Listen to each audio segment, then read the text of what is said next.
भक्तों राधे राधे, जय श्री कृष्णा।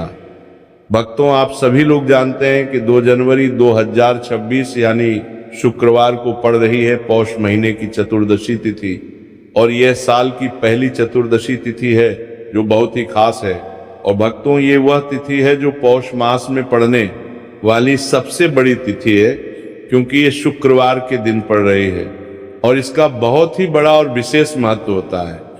पूज्य पंडितों और गुरुओं ने कहा है कि अगर कभी भी मौका लग जाए और पौष महीने की चतुर्दशी तिथि शुक्रवार को पड़ जाए तो आप लोगों को 2 लौंग का उपाय तो अवश्य ही करना चाहिए। इन दोनों का संयोग बहुत ही कम आता है।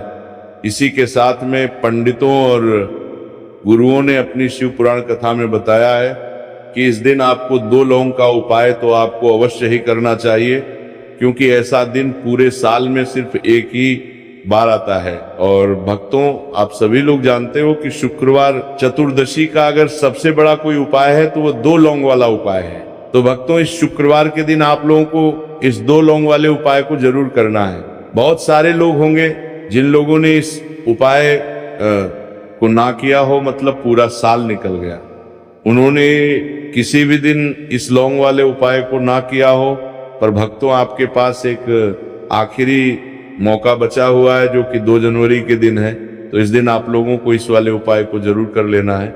भले ही आपने पूरे महीने भर इस उपाय को ना किया हो, पर अगर आपने इस पौष महीने की चतुर्दशी तिथि के दिन अगर इस वाले उपाय को कर लिया तो आपको इस उपाय को करने का वह फल मिलेगा जिसकी आपने कभी कल्पना भी नहीं करी होगी। इसीलिए आप लोग इस वाले उपाय को एक बार जरूर कर लेना है, ताकि आप लोगों के हाथ से मौका ना जा सके और आपको इस उपाय को करने का फल मिल सके। भक्तों ये उपाय पंडित जी ने अपनी अभी की ही श्री शिव महापुराण की कथा में बताया है, जिस उपाय को आज हम आपको बहुत अच्छे से समझाने वाले हैं।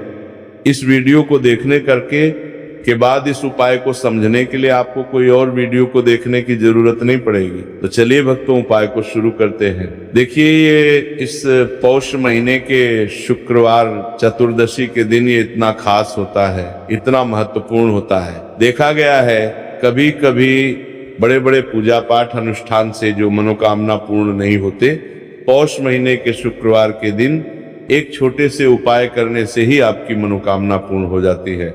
और बहुत सारे लोगों ने इस उपाय को किया भी है और उनको इस उपाय को करने का फल भी जरूर मिला है। अगर आप लोग भी इस उपाय को करना चाहते हैं तो आप इस उपाय को पहले अच्छे से समझ लेना, सुन लेना, उसके बाद करना।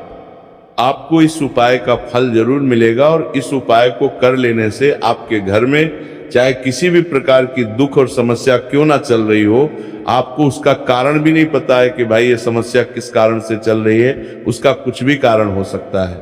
जैसे पितृदोष हो सकता है या किसी भी तरह का मंगल दोष भी हो सकता है। तो इस दिन आप लोगों को ये वाला उपाय कर लेना है। ये एक ऐसा उपाय है जिस उपाय को अगर किसी विशेष दिन पर किया जाए तो भाई उस विशेष दिन का जो है वह तो हमें मिलता ही मिलता है, पर हमने उस दिन पर इस उपाय को किया है तो हमें उससे भी बड़ा फल मिलता है, और फल बहुत जल्दी मिलता है, क्योंकि आप इस उपाय को बहुत ही बड़े और विशेष दिन पर कर रहे हो।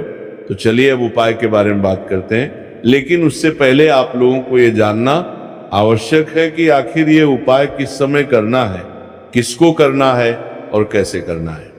तो चलिए हम आगे आपको वीडियो में एक एक करके बता देते हैं, लेकिन उससे पहले अगर आप लोग हमारे चैनल पर पहली बार आए हैं या फिर मेरी आवाज़ आज पहली बार सुन रहे हैं तो हमारे चैनल को सब्सक्राइब जरूर कर लेना, और इसको काम वीडियो को लाइक करके कमेंट बॉक्स में श्री शिवाय नमस्तुभ्यम ओम नमः शिवाय जरूर टाइप कर देना। तो भक्तों इस 2 लौंग वाले उपाय को हमें इस शुक्रवार चतुर्दशी के दिन कैसे करना है, किसको करना है, किस समय करना है और कहां पर करना है, ये सारे सवालों के जवाब आपको इस वीडियो में मिल जाएंगे। और जो ये वीडियो देखेगा भाई उसको 2 लौंग वाला उपाय जरूर करना चाहिए, क्योंकि इस दिन लौंग का भी बहुत ही बड़ा और विशेष महत्व होता है। और जब बात आ जाए 2 लौंग की तो ये सोने सुहागा वाली बात हो जाती है। और ये एक बहुत ही बड़ा उपाय हो जाता है इस शुक्रवार चतुर्दशी तिथि का। तो अब भक्तों, इस 2 लौंग वाले उपाय को आखिर करना किसको है, सबसे पहले हम लोग वो बात जान लेते हैं। तो देखो, घर की जो बड़ी माताएं बहनें होती हैं, उन माताओं बहनों में से कोई भी एक बड़ी माता बहन इस वाले उपाय को कर सकती है। और भक्तों, अगर आप चाहे तो अपने घर में से सभी सदस्यों को भी इस उपाय को करवा सकते हैं। अगर किसी व्यक्ति की खुद की कोई मनोकामना है, खुद को की कोई दुख और परेशानी है जो कि वो अपने लिए ही करना चाहता है, इस वाले उपाय को तो वो खुद अपने लिए भी कर सकता है। बाकी अगर कोई घर में से ऐसा है जो कि अपने पूरे घर परिवार की सुख और शांति के लिए ये वाला उपाय करना चाहता है, तो भाई वो भी कर सकता है, उसमें भी कोई दिक्कत वाली बात नहीं है। कहने का मतलब ये है कि इस उपाय को हर एक सदस्य भी कर सकता है और पूरे घर परिवार के सदस्य के लिए घर की बड़ी माताओं बहनों में से कोई एक माता बहन भी कर सकती है। माताएं बहनें अगर घर में उपस्थित ना हो या वह ये वाला उपाय ना कर पा रही हो, तो फिर घर का कोई बड़ा सदस्य भी इस 2 लौंग वाले उपाय को कर सकता है, चाहे फिर वह पुरुष ही क्यों ना हो, उसमें कोई भी दिक्कत वाली बात नहीं है। अब भक्तों, इस लौंग वाले उपाय को हमें करना कहां पर है? देखो, हमें शिवलिंग के पास में जाकर करना है। बहुत सारे लोग प्रश्न करते हैं, हर एक उपाय को करते समय क्या हम इस उपाय को घर पर या मंदिर में कर सकते हैं? देखो, तो इस वाले उपाय को आप मंदिर में करोगे तो अच्छा रहेगा, घर पर नहीं करना इस वाले उपाय को। उसके बाद में भक्तों, जो अगला प्रश्न निकल कर आता है वो ये आता है इस उपाय को लेकर कि आखिर इस उपाय को हमें किस समय करना है, सुबह के समय करना है कि शाम के समय करना है? तो देखो, इस वाले उपाय को आप लोग सुबह के समय भी कर सकते हो और शाम के समय प्रदोष काल में भी करना सकते हो। अब अगर आप पूछो कि भाई साहब, सबसे उत्तम समय कौन सा रहेगा इस 2 लौंग वाले उपाय को करने का, तो हम आपसे बस यही कहेंगे कि इस उपाय को आप शाम के समय करेंगे तो ज्यादा बेहतर होगा। बाकी अगर सुबह के समय भी करेंगे तो भी अच्छा होगा, उसमें कोई भी दिक्कत वाली बात नहीं। तो अब भक्तों, जो अगली सबसे बड़ी और महत्वपूर्ण बात आती है वो ये आती है कि सुबह अगर हम उपाय को करेंगे तो हमें कितने बजे से लेकर कितने बजे तक के बीच में करना है, और शाम के समय प्रदोष काल में करेंगे तो हमें कितने बजे से लेकर कितने बजे के बीच में करना है। तो देखो, सुबह जितनी जल्दी हो सके आप उपाय को करने की कोशिश करना। बाकी अगर किसी कारणवश लेट भी हो जाओ, थोड़ी देर भी हो जाए, तो 10 या 11 बजे तक भी आप उपाय कर लेना, पर 12 बजे से ज्यादा देरी ना हो, ठीक है? इस बात का ध्यान रखना। उसके बाद में भक्तों, अगर शाम के समय प्रदोष काल की बात करें, प्रदोष काल का जो समय होता है वो शाम के 6 बजे से शुरू हो जाता है। मतलब शाम के 6 बजे से लेकर 7 बजे के बीच का जो समय होता है, ये समय प्रदोष काल का समय होता है। पर अभी जो मौसम चल रहा है, इस मौसम में जो है शाम बहुत देरी से होती है, तो आप इस उपाय को 7 या 8 बजे के बीच में भी कर सकते हो। मतलब शाम के 6 बजे से रात 8 बजे के बीच में आप कभी भी इस वाले उपाय को कर सकते हो, उसमें कोई भी दिक्कत वाली बात नहीं है।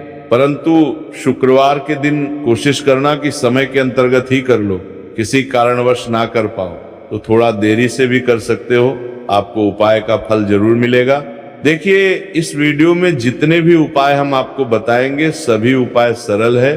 देखो, गुरुजी ने कहा है कि शुक्रवार के दिन आपको चौमुख दीपक वाला उपाय तो अवश्य ही करना चाहिए। वीडियो के अंतिम में आपको उपाय बताया जो आपको करना है। देखो, आगे बढ़ने से पहले वीडियो को एक लाइक जरूर करें। देखो, सबसे पहला उपाय, यदि आपके जीवन में कर्जा बहुत अधिक है, आपके जीवन में संकट बहुत अधिक रहते हैं, आपके ऊपर बहुत अधिक विपदा आ रही है, बार बार आपको अपने व्यापार में और अपने धन में हानि देखने को मिल रही है, यानी कि आपको प्रत्येक कार्य में हानि हो रही है, तो आपको ये उपाय करना चाहिए। देखिए, इस उपाय के लिए आपको मात्र 1 लौंग का जोड़ा लेना है, यानी कि 2 फूल वाली लौंग लेनी है। साथ में आपको मात्र थोड़ा सा शहद ले लेना होगा और इसी के साथ में आपको तांबे के पात्र के अंदर शुद्ध जल लेना होगा। अब देखिए, इन सभी सामग्रियों को लेकर के आपको भगवान शिव के मंदिर में पहुंच जाना है। देखिए, ये उपाय आप सुबह से लेकर शाम तक कर सकते हैं। तो सबसे पहले तो आपके पास जो 2 फूल वाली लौंग है, उन्हें आपको शहद के अंदर अच्छे से डूबना है। यानी कि दोनों लौंग पर आपको अच्छे से शहद का लेपन कर देना है। अब आपको जो आपके पास एक लोटा जल है, सबसे पहले तो उसे शिवलिंग पर धीरे धीरे समर्पित करना है और श्री शिवाय नमस्तुभयम इस मंत्र का जाप करते हुए समर्पित कर देना है। अब आपके पास जो 2 फूल वाली लौंग है शहद से, उसे आपको शिवलिंग पर अर्पित करना है और आपको प्रार्थना करनी है कि जीवन में जो रोग की स्थिति है वह समाप्त हो, जीवन के जो संकट और समस्याएं हैं वह सभी समाप्त हो, जीवन से जो कर्ज की समस्या है वह समाप्त हो। इस प्रकार से प्रार्थना करते हुए ये जो 2 फूल वाली लौंग ही शहद संयुक्त इससे आपको शिवलिंग पर अर्पित कर देनी है। आपकी जो भी समस्या होगी इस शुक्रवार के दिन अवश्य ही समाप्त हो जाएगी। तो इस प्रकार से आपको पहला उपाय करना है। अब हम बात कर लेते हैं दूसरे उपाय के बारे में। देखो ये उपाय आपके लिए सर्वश्रेष्ठ होने वाला है। देखिए, इस उपाय के लिए आपको मात्र 5 हरे मूंग के दाने आपको साबुत लेने हैं, खंडित नहीं होने चाहिए। इस बात का ध्यान रखें। और इसी के साथ में आपको एक तांबे के पात्र के अंदर अपने घर से शुद्ध जल ले लेना है।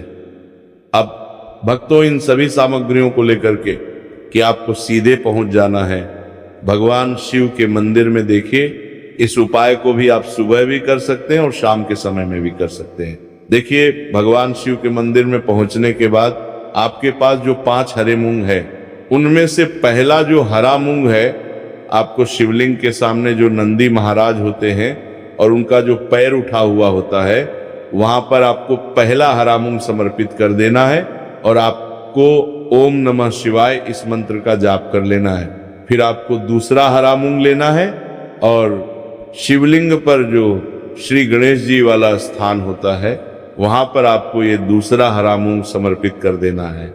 यानी कि शिवलिंग के सीधे तरफ आपको ये दूसरा हरा मूंग समर्पित करना है और फिर आपको ओम नमः शिवाय या फिर ओम लक्ष्मी नारायण नमः इस मंत्र का जाप कर लेना है। तीसरा, हरा मूंग का दान आपको भगवान शिव की सबसे प्रिय पुत्री माता शोक सुंदरी वाले स्थान पर समर्पित करना होगा। शिवलिंग की जो जलाधारी होती है, जहां से जल बह के आता है, उसी जलाधारी के बीच में जो कहीं ना कहीं उठी हुई लाइन होती है सांप की आकृति के रूप में, वहीं पर आपको तीसरा हरा मूंग समर्पित करना है और फिर आपको ओम नमः शिवाय इस मंत्र का जाप कर लेना है। अब भक्तों, चौथा जो हरा मूंग है उसे आपको भगवान कार्तिकेय जी का जो स्थान होता है शिवलिंग पर, वहां पर आपको ये चौथा हरा मूंग का दाना समर्पित कर देना है और आपको ओम नमः शिवाय इस मंत्र का जाप कर लेना है। अब भक्तों, आपके पास जो 5वां और अंतिम हरा मूंग बचा हुआ है, उसे आपको जल के पात्र के अंदर डाल देना है और इस हरे मूंग से युक्त जल से आपको भगवान शिव के शिवलिंग का अभिषेक कर देना है। जल आपको बिल्कुल धीरे धीरे समर्पित करते जाना है और लगातार आपको शिव महापुराण के मूल मंत्र श्री शिवाय नमस्तुभयम इस मंत्र का जाप करते रहना है। फिर आपको शिवलिंग का विलाप हैं के सामने बैठकर, यदि आप अपने बच्चों के लिए ये उपाय कर रहे हैं, यदि आप अपने बच्चों की बुद्धि ज्ञान और विवेक के लिए उपाय कर रहे हैं, तो उसके लिए आपको प्रार्थना कर लेनी है। या फिर व्यापार में वृद्धि करने के लिए उपाय कर रहे हैं तो उसकी कामना करते हुए आपको प्रार्थना कर लेनी है। या फिर अपनी नौकरी के लिए कर रहे हैं, या फिर अपने इंटरव्यू के लिए, या फिर धन की प्राप्ति के लिए कर रहे हैं, जिस भी कामना के लिए आप उपाय कर रहे हैं उसे परिपूर्ण करने के लिए आपको महादेव से प्रार्थना कर लेनी है और फिर आपको वापस अपने घर आ जाना है। पूज्य गुरु जी ने कहा है कि जो भी व्यक्ति इस उपाय को कर लेता है तो यकीन मानिए आपके जीवन की जो सारे संकट, कष्ट और बाधाएं हैं वह सभी समाप्त होंगे। अब हम बात करते हैं अगले उपाय की। इस उपाय के लिए आपको एक दीपक लेना है दीपक आप मिट्टी का भी ले सकते हैं और शुद्ध आटा मढ़कर उसका दीपक भी आप तैयार कर सकते हैं। दीपक के अंदर गोल बाती का प्रयोग करना है और दीपक के अंदर आपको शुद्ध घी का प्रयोग करना है। इसी के साथ में आपको मात्र एक फूल वाली लौंग लेनी होगी। अब एक दीपक और एक फूल वाली लौंग लेकर के सीधा आपको पहुंचना होगा बरगद के वृक्ष के। वहां पर देखिए, सबसे पहले तो आपके पास जो एक फूल वाली लौंग है उससे आपको बरगद के वृक्ष की जड़ में समर्पित करना है। देखिए, अगर आपके जीवन में कोई भी बड़ा संकट आने वाला है, कोई भी बड़ा कष्ट आने वाला है, तो वह इस उपाय के माध्यम से दूर होने वाला है। महादेव की विशेष कृपा रहें कि जो भी संकट आपके जीवन में आने वाला होगा वह भी दूर हो जाएगा। तो आपको एक लौंग समर्पित करनी है बरगद के वृक्ष की जड़ में, और वहीं पर आपको जो है गोल बाती वो दीपक जो आप लेकर के गए हैं उससे भी वहां पर प्रज्वलित कर देना है। देखिए, जब भी आपको जीवन में साल लगने लगे कि आपके जीवन में कुछ भी अच्छा नहीं चल रहा, तब भी आपको कोई उपाय करना है। तो इस प्रकार से आपको ये उपाय करना है। अब हम जान लेते हैं चौथे विशेष उपाय के बारे में। देखिए, यदि आपके विवाह में, शादी में कोई भी समस्या आ रही है, यदि आपका जो कर्ज है वो दिन पर दिन बढ़ते ही जा रहा है, तो आपको ये चमत्कारी उपाय करना चाहिए। कोई भी समस्या अगर जीवन में है तो उसे दूर करने के लिए आपको ये उपाय करना चाहिए। मंगल दोष से जुड़ी हुई समस्या भी है, तब भी आपको ये उपाय करना चाहिए। देखिए, इस उपाय के लिए आपको एक तांबे के पात्र के अंदर अपने घर से शुद्ध जल लेना है और इसी के साथ में आपको एक चुटकी लाल चंदन लेना होगा। अब आपको क्या करना है कि जो लाल चंदन आपने लिया है उसे आपको उससे जल के पात्र के अंदर डाल देना है, और ये जल जो है आपको लाल चंदन से युक्त तैयार कर लेना है।